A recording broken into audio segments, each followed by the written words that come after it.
Une philosophie peut-elle se passer de la foi? Thèse. Ce qui caractérise la philosophie, c'est d'être une réflexion sur l'homme, ne se fondant que sur la raison. Antithèse.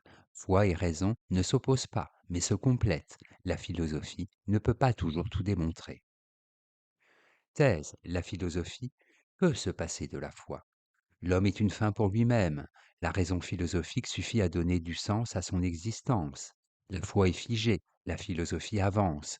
Elle agit, ici et maintenant, en faveur de l'existence humaine. Premier argument. Dès ses origines, la philosophie s'est affranchie de la foi. Ce qui distingue la philosophie du mythe, de la religion et même de la simple sagesse, c'est qu'elle se fonde sur le logos, c'est-à-dire un examen et un discours fondés en raison. La rationalité du logos est une expression autonome de l'intelligence humaine. Les premiers philosophes grecs ont revendiqué une telle autonomie en s'opposant à la religion traditionnelle. Deuxième argument, la foi n'est qu'une espérance. Feuerbach a été l'un des premiers penseurs à montrer avec autant de force que l'homme n'a cessé de se déposséder de son esprit pour l'attribuer à Dieu. Ce faisant, plus sa foi en Dieu était grande, plus il maîtrisait sa propre existence. La foi est espérance, mais une espérance toujours déçue. Seule la foi en l'homme est réellement salvatrice. Troisième argument, la foi s'oppose au progrès de l'esprit. Freud, réfléchissant sur le sens de la foi religieuse, a mis en évidence ce paradoxe. Nos ancêtres avaient moins de connaissances que nous. Pourtant, le croyant a tendance à accorder plus de crédit à la parole des prophètes qu'à la raison. Or, l'histoire le montre, la raison a résolu des problèmes que la foi n'aurait pas pu seule résoudre. En bref, la philosophie peut et doit se passer de la foi. La raison se suffit à elle-même. Elle montre à l'homme que le sens de son existence n'est pas à chercher dans l'au-delà, mais dans la connaissance de lui-même. Antithèse. La philosophie ne peut pas se passer de la foi. En effet, la philosophie a pour premier devoir de démontrer ce qu'elle avance. Mais il est des questions qui ne trouvent de réponse que dans la foi. Cela ne veut pourtant pas dire qu'il existe une double vérité. Premier argument, l'avéroïsme est un rationalisme. Averroès, qui s'est attaché à corriger les contresens et les erreurs d'interprétation dont la pensée d'Aristote fut l'objet, soutient que la philosophie ne peut reposer que sur des arguments rationnels. Ainsi, c'est à elle de l'emporter, partout où elle peut apporter des preuves fondées en raison.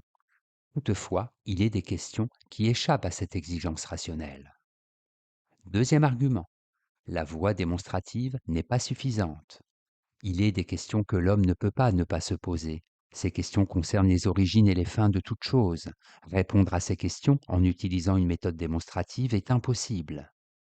Là où la raison balbutie, avoue son impuissance, la foi prend le relais, la révélation coranique vient à son secours. Troisième argument, les voies conduisant à la vérité sont plurielles. Une partie du Coran s'accorde avec la philosophie, une autre non.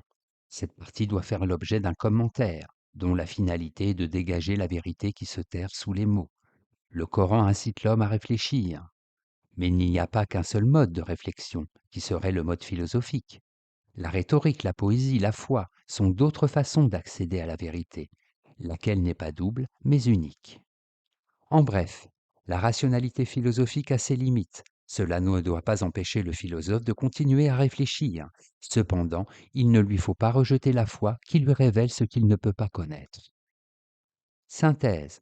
Averroès, s'opposant à l'interprétation faite par Avicenne de la philosophie d'Aristote, a voulu d'une part lutter contre ce qui lui semblait une trahison de l'aristotélisme, et d'autre part concilier foi et philosophie. Saint Thomas d'Aquin s'en prendra aux thèses qu'il soutient, et qui repose sur cette volonté de ne pas rejeter la foi au nom de la philosophie, et de ne pas trahir Aristote au nom de la foi. Cette volonté conduit Averroès, et ceux qui, comme Sigère de Brabant, se réclameront de lui, à nier l'immortalité personnelle et la providence divine, deux idées contraires à la foi chrétienne. De tels problèmes, qui ont pu prendre une tournure si complexe qu'elle en devenait ridicule, ont cessé de préoccuper la philosophie depuis Kant, qui a montré que la foi ne peut pas faire l'objet d'une connaissance rationnelle.